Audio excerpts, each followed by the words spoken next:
अस्सलाम वालेकुम दोस्तों, मैं हूं आपके साथ आयशा। तो दोस्तों, कभी आपने डिस्कवरी चैनल देखा है? अगर नहीं देखा है तो एक बार ज़रूर देखिए और उसमें गिद्धों के शिकार पर हमला करने वाले वीडियो को भी देखिए।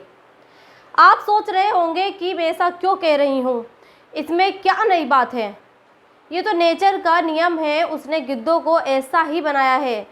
वो जब शिकार पर हमला करते हैं तो उसे ऐसे ही नोच नोच कर खाते हैं।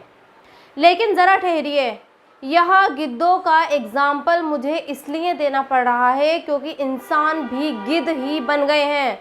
वो महिलाओं को अपना शिकार समझते हैं और वो उसे ऐसे ही नोच नोच कर उसका यौन शोषण करते हैं। ये जो तस्वीरें आप देख रहे हैं, इनमें आपको इंसानों के रूप में गिद्ध ही नज़र आएंगे जो एक महिला की इज्जत को नोच रहे हैं। लेकिन सवाल ये पैदा होता है कि आखिर हफ्ते 10 दिन में हमें ऐसे गिद्ध क्यों नज़र आ जाते हैं। अभी तो हमने ऐसे गिद्धों को मणिपुर में देखा था, और जब मणिपुर की घटना पर प्रधानमंत्री ने हमें ये भरोसा दिलाया था कि महिलाओं को शिकार समझने वाले इन गिद्धों को बख्शेंगे नहीं, तो फिर ये गिद्ध यूपी के जौनपुर में कहाँ से आ गए? इन्हें इतनी हिम्मत आखिर कहाँ से आती है? तो फिर इसका देश का ये मीडिया और ये एंकर हैं, क्योंकि जौनपुर में जब ये घटना हो रही थी तब देश का मीडिया और उसके एंकर नेहरू के नाम पर उलझ रहे थे। वो नेहरू को सबसे निकम्मा साबित करने में लगे हुए थे और ये साबित कर रहे थे कि देश का सबसे पहला प्रधानमंत्री और सबसे ज़्यादा वर्षों तक प्रधानमंत्री रहने वाला शख्स असल में निकम्मा है। वो अगर ना होता तो फिर आज देश कुछ और होता।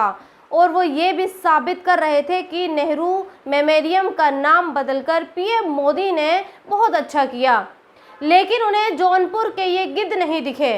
वैसे मीडिया को मणिपुर के गिद्ध भी नहीं दिखे, और दिखते भी कैसे जब खुद देश के हुक्मरान ने ये कह दिया है कि मणिपुर से ज़्यादा हालात तो ख़राब राजस्थान और छत्तीसगढ़ के हैं।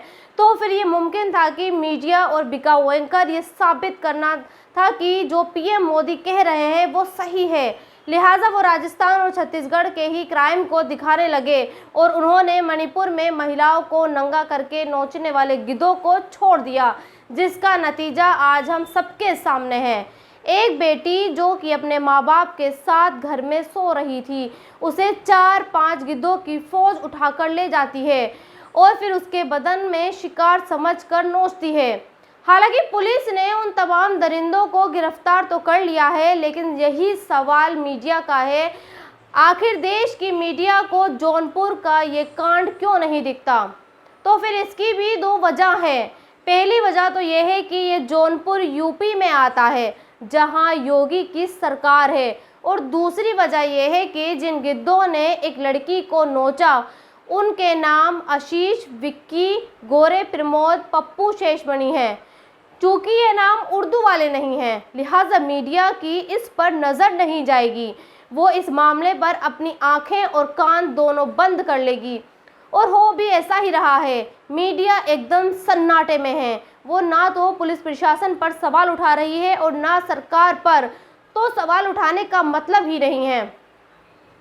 वैसे ये वही यूपी है जहां अपने गृह मंत्री ने चीख चीख कर ये कहा था कि यूपी में महिलाएं रात को 12 बजे घर से जेवर पहनकर निकल सकती हैं, उन्हें कुछ नहीं हो सकता। लेकिन देखिए, जौनपुर में आधी रात और जेवर तो छोड़िए, ये दरिंदे लड़की को उसके घर से उठा कर ले जाते हैं। और यहाँ मैं आपको एक बात और बता दूं कि योगी भी प्रचार के वक्त ये कह रहे थे कि यूपी महिलाओं के लिए सबसे ज़्यादा सुरक्षित है। कहने का मतलब ये है कि अगर देश का मुखिया मणिपुर की घटना के बाद काश ये कह देता कि अगर आइंदा उसके देश में किसी महिला के साथ ऐसा हुआ होता तो फिर ऐसा करने वाले गिद्धों को फांसी होगी, और ये फांसी 1 हफ्ते में होगी, तो सोचिए क्या जौनपुर में जो हुआ वो होता? यकीनन नहीं। लेकिन ऐसा होगा नहीं, क्योंकि इन हुक्मरानों को अपने स्टेट सरकारों का क्राइम दिखता ही नहीं है। इन्होंने क्राइम को स्टेट में बांट दिया है। देखिए, ये भी बड़ी विडंबना है। विपक्ष एकजुट होता है और अपने गठबंधन का नाम इंडिया रखता है।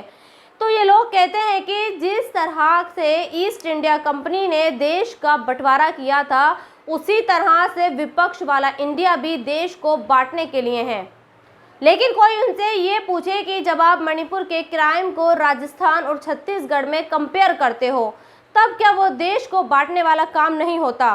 खैर दोस्तों, इस वीडियो पर आप कमेंट ज़रूर करें और ये भी बताएं कि मणिपुर के बाद अगर जौनपुर में महिलाओं को शिकार समझकर नोचने और नंगा करने वाले गिद्ध आखिर क्यों पैदा हुए। शुक्रिया।